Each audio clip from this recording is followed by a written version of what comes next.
கம்பரசம்பேட்டை நீர் உந்து நிலையத்தில் அமைச்சர் அன்பில் மகேஷ் பொய்யாமொழி ஆய்வு. பொதுமக்களுக்கு குடிநீர் வழங்கும் திட்டத்தினை பார்வையிட்ட அமைச்சர் அன்பில் மகேஷ் பொய்யாமொழி புதிதாக இணைக்கப்பட்ட திருச்சிராப்பள்ளி மாநகராட்சி பகுதிகளுக்கு குடிநீர் அபிவிருத்தி திட்டம் செயல்படுத்துதல் தொடர்பாக பார்வையிட்டார்.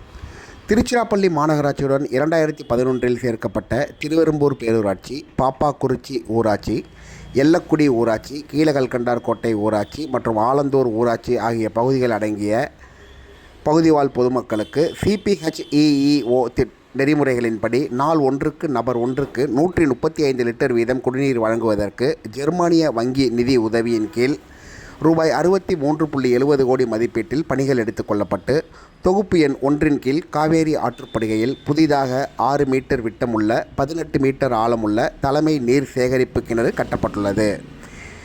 நீரேற்று நிலையத்திலிருந்து வார்டு எண் 38, 39, 40, 41, 42, 43 ஆகிய பகுதிவாழ் பொதுமக்களுக்கு 27.27 MLD குடிநீர் வழங்கும் 38 லட்சம் கொள்ளளவு கொண்ட மேல்நிலை நீர் தேக்க தொட்டி, பாரி நகர் 8 லிட்டர், புகழ் நகர் 5 LL, எல்லக்குடி பழையது 1 LL, காவேரி நகர் 5 LL, சந்தோஷ் நகர் 8 LL, ஆலந்தூர் 2 LL, கணேஷ் நகர் 8 LL, அம்பேத்கர் நகர் 1 LL மற்றும் பழைய 3 எண்ணிக்கைகள் மேல்நிலை நீர்த்தேக்க தொட்டிகளிலிருந்து குடிநீர் வழங்கும் வகையில் 211.711 கிலோமீட்டர் குடிநீர் வழியாக குழாய்களும் 21.556 கிலோமீட்டர் பிரதான குடிநீர் உந்து குழாய்களும் பதிக்கப்பட்டுள்ளது.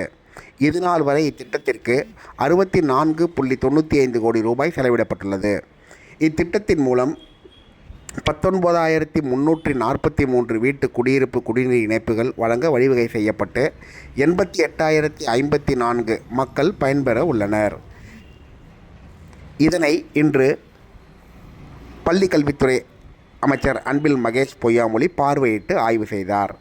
இந்நிகழ்ச்சியின் போது மாநகர கழக செயலாளர் மதிவாணன், மாவட்ட துணை செயலாளர் செங்குட்டுவன், மாநில அணி நிர்வாகி செந்தில், பகுதி கழக செயலாளர் மற்றும் மாமன்ற உறுப்பினர்கள் நீலமேகம், சிவக்குமார், மாமன்ற உறுப்பினர் தியாகுதீன், வட்டக்கழக செயலாளர் கைலைநாதன், புண்ணியமூர்த்தி, செல்வராஜ், சிவசக்தி, கார்த்திக், தமிழ்மணி, மன்சூர் அலி மற்றும் மாநகராட்சி அதிகாரிகள் உடனிருந்தனர்.